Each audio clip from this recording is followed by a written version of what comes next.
मजा नहीं आ रहा है। हम करते हैं प्रबंध, आप चिंता मत करिए। तड़ी पार को तड़ी पार कहना ठीक है ना, फेंकू को फेंकू कहना ठीक है ना, कहते को कहते रहो तड़ी पार बलात्कारी पार्टी कहना ठीक है ना। विधानसभा में तुम लोग सब हो गए, रमी खेलने वाले जो है तड़ी पारी से भी बुरा हाल हो गया उसका। लोगों की सभ्य समाज में कोई जगह नहीं है। तू तरह की भाषा आराम से तोड़ेंगे, आराम से मुद्दे पर आ जाते हैं, मुद्दे पर आ जाते हैं। आराम से प्लीज, तू तरह की भाषा नहीं, आराम से।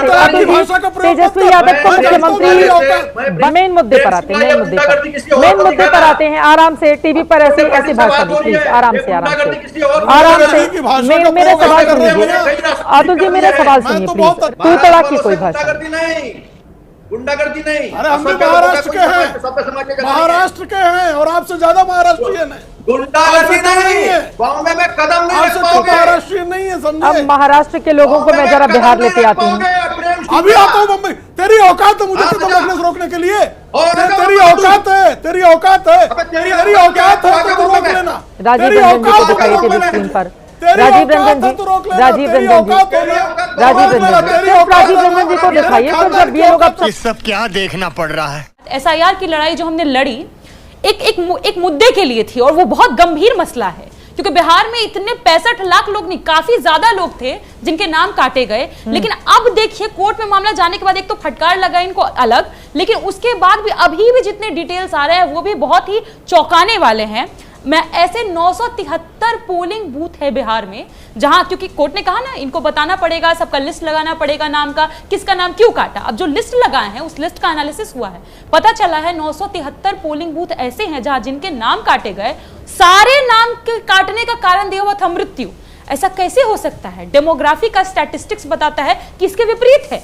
मतलब हर व्यक्ति का नाम इसलिए काटा जाए कि हर व्यक्ति मृत हो गया, ये संभव है भला? कोई तो माइग्रेट किया होगा, किसी का तो किसी और नाम से वोट कटा होगा, किसी और कारण से कटा होगा, पर नहीं, ये सब क्लैरिटी है ही नहीं। तो हमें तो शक होना लाजमी था और हमने उसी चलते हमने एक यात्रा निकाली। और अब खुद देखिए, अब जनता के बीच में, जब मैं कल ही का देख रही हूँ वीडियो, मीडिया जा रही है, जनता, रामदेव पासवान है अररिया से, क्या कह रहे हैं? हम चौकीदार हैं, मेरा वोट काट दिया, हमको मृत घोषित कर दिया, मेरा खून खोल रहा है, हमारा खून खोल रहा है। ये आम जनता है, वो चिंतित है, गुस्सा है, परेशान है। जो रियल चौकीदार हैं उनका तो नाम काट रहे हैं, क्योंकि जो खुद को चौकीदार बता रहे थे वही चौकीदारी नहीं कर पाए, चोरी भले वोटों की करवा रहे हैं। इतना छोटा पहले कभी नहीं हुआ होगा।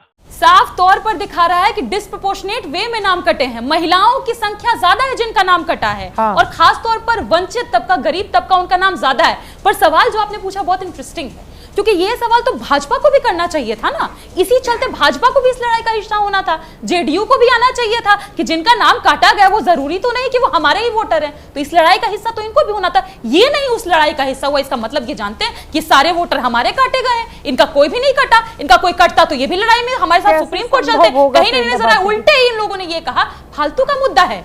हम तो संविधान के लिए गए ना, कि एक एक व्यक्ति का अगर मत कट गया तो ये संविधान के साथ सबसे बड़ी गद्दारी होगी, और इसी चलते हम वहां कोर्ट में गए। आप क्यों नहीं आए?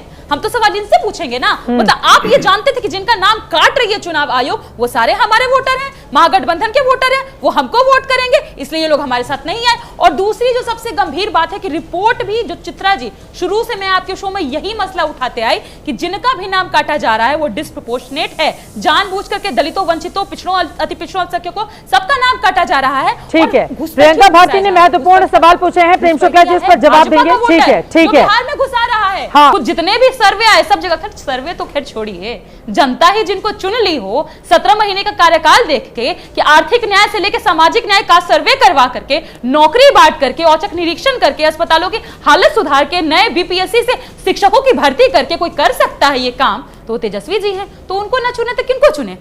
ये बड़ी अच्छी बात कही आप। प्रधानमंत्री हमको बोलते हैं चारा चोर। हम क्या शब्दावली इस्तेमाल कर सकते हैं? प्रेम शुक्ला जी आप नहीं जानते हैं हमको, इसलिए इस तरीके की शब्दावली हमारे लिए नहीं इस्तेमाल कीजिएगा, क्योंकि वोट चोर गद्दी चोर तो बच्चों बोल रहा है। क्या चारा चोर को क्या कहा? वोट चोर गद्दी चारा चोर को क्या कहा जाए मुझे बताइए? बोला जा रहा है, चारा चोर का पर्यायवाची बताएं। बोला जा रहा है चारा चोर का पर्यायवाची बताएं। मैं आप परमार्जित करने को तैयार हूं, मैं परमार्जित करने को तैयार हूं। अदालत ने जिसको चारा चोर करार दिया है उसके लिए क्या सब बोले बताइए। वंचितों लीजिए, के भूल मसीहा गई। का नाम शब्द है कोश लालू नहीं प्रसाद है। यादव, आपके शब्द जो कोश मोदी में के लिया साथ है। जन्म में न बन अच्छे पाएंगे, शब्द नहीं है। साथ जन्म चारा कोशिश चोर कर का लेंगे तो शब्द न बन पता है, पाएंगे, नहीं मिला। 14 जन्म भी ले लेंगे तो न बन पाएंगे। नहीं, जनता ने माना है मसीहा। अरे चौथी फेल है आपके वाले। आपके डिबेट में भी गाली दे देंगे, पर हाँ चेता देती हूँ, हमको नहीं दीजिएगा, हम छोड़ेंगे नहीं। चिराग पासवान जी के जीजा जी है ना अरुण भारती जी, वो कह रहे थे कि हम 243 सीटों पर लड़ेंगे, तो पहले जाके उनको क्लियर करवाई कि कहाँ कहाँ लड़ेंगे, कहाँ कहाँ नहीं लड़ना है। दूसरी बात, जेडीयू के प्रवक्ता ने बोला कि नीतीश जी अस्मिता के प्रतीक हैं। अस्मिता के प्रतीक वो व्यक्ति हो सकते हैं क्या कि जिनके मुख्यमंत्री काल में मुजफ्फरपुर बालिका गृहकांड जैसी विभत्स घटना हुई, छोटी छोटी बच्चियों का बलात्कार हुआ, अस्मिता के प्रतीक होते हैं? वाह, कैसे कैसे बयान दिए। छोड़िए, उस पर बात ही नहीं करते। गलबहियां पर आते हैं, गलबहियां कर रहे हैं, आप नहीं कर रहे हैं भाजपा के साथ गलबहियां।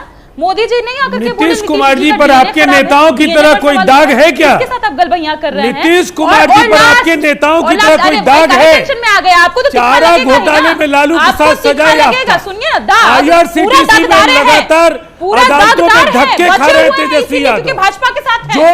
ये बिक गई है गवर्नमेंट, अब गवर्नमेंट में कुछ नहीं है। ये तो ओछापन बीजेपी का, तो उसकी तो कोई तुलना नहीं है। जर्सी गाय, सफेद चमड़ी, क्या क्या निबार वाला और क्या क्या किस तरह से सोशल मीडिया पे बदनामी करते हैं, वो सभ्यता की बात करते हैं। तो थोड़ा सा वही बोलते हैं ना, गालिब चेहरे पे धूले आईना क्यों साफ करते हो, ऐसी अवस्था बीजेपी की है।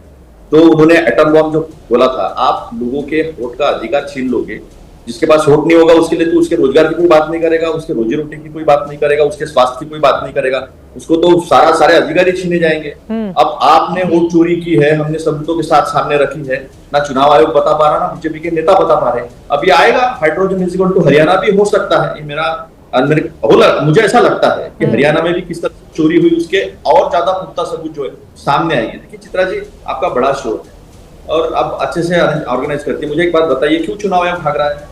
हमने अनिल मसीह को देखा है चंडीगढ़ में, वो कहते हैं कि हम सीसीटीवी फुटेज नहीं देंगे। वो कहते हैं कि 45 दिन चले गए थे, मैंने खुद दिया था, मैं कंट्रोल रूम चेयरमैन था, पहला कंप्लेंट मेरा है। 3 दिसंबर को मीटिंग हुई थी, शेरो शायरी सुना के राजीव कुमार जी ने हमें चला गया था, भगा दिया था। और अभी कहाँ है राजीव कुमार जी, देश को किसी को पता नहीं। 1 मिनट से फिर बाद में आपने चंडीगढ़ हाईकोर्ट ने ऑर्डर दिया था कि आपने डेटा देना है, आपने फिर सेक्शन 92-93 में बदलाव करके डेटा देंगे नहीं, ये बदलाव।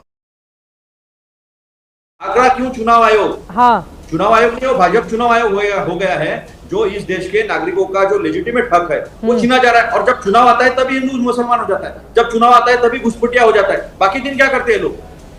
अभी तक इन्होंने 150-200 इसके ऊपर लोग बाहर नहीं निकाले। हमने 82,000 लोग बाहर निकाल देते 10 साल में, 11 साल में लोग कितने लोग इन्होंने बाहर निकाले हैं। सुप्रीम कोर्ट ने स्पष्ट तरीके से कहा था कि पार्टियों को अप्रोच करो, president, vice president, general secretary सारे लोगों को जो है वो उनको अप्रोच करो। हमने 89 लाख आपत्तियां जो जमा की है। अभी प्रेम भैया बोल रहे कि नहीं ये तो जिंदा आदमी को मरे हुए को जिंदा, अरे हमने जिंदा लोग पहुंच गए ना जिनको मार दिया था सुप्रीम कोर्ट में। सुप्रीम कोर्ट ने खुद कहा कि हमें अच्छा लगता है कि हमारे पास आम आदमी लोग हैं जो हमारे सामने आके खड़े हुए। गिरिराज सिंह के यहाँ मरे हुए जो लोग हैं वो जिंदा हो गए, और यहाँ जिंदा लोग जो है मरे हुए हैं। ऐसे कई लोगों ने, कई पत्रकारों ने इतनी गलतियां जो है वो निकाली है, झूठ जो है, लोगों को वोट का अधिकार छीनने का काम जो है अब देखा है। एक गांव के पूरे लोग एक ही घर में बसे हुए हैं, एक ही घर में बसे, एक आदमी के 2 एपिक नंबर है, ये सब सामने रखा हुआ है।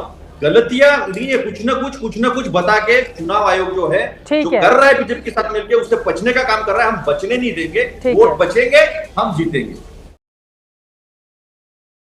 यही नहीं, अभी और सुनिए। अगर एलजेपीआर, जेडीयू और भाजपा को समझ में नहीं आए तो बात समझ में आती, लेकिन जिनका बिहार में कोई अस्तित्व ही नहीं है, वो बीच बीच में आके जिस तरह के अनपढ़ों की तरह की बातें कर रहे हैं, वही बातें जनसुराज के लोग कर रहे हैं, उससे अलावा कुछ नहीं है। किसके लिए रोजगार, किसके लिए स्वास्थ्य है, किसके लिए शिक्षा है और किसके लिए कानून व्यवस्था है? जो वोट डालेगा उसके लिए है।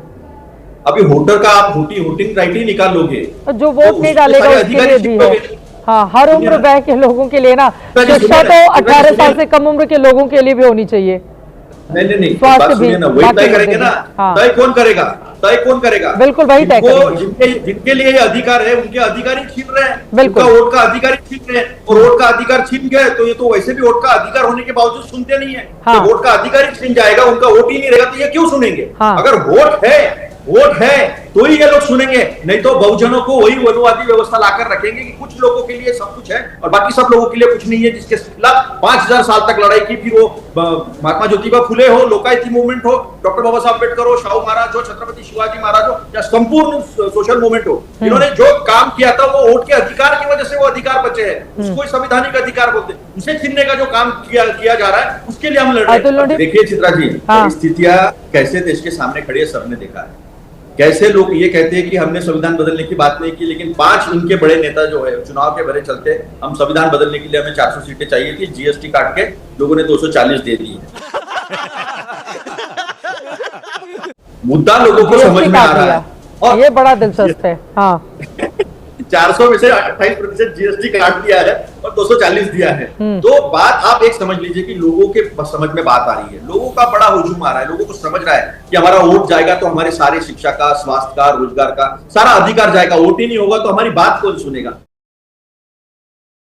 तुम्हें शर्म है? कुछ शर्म आया है? नहीं।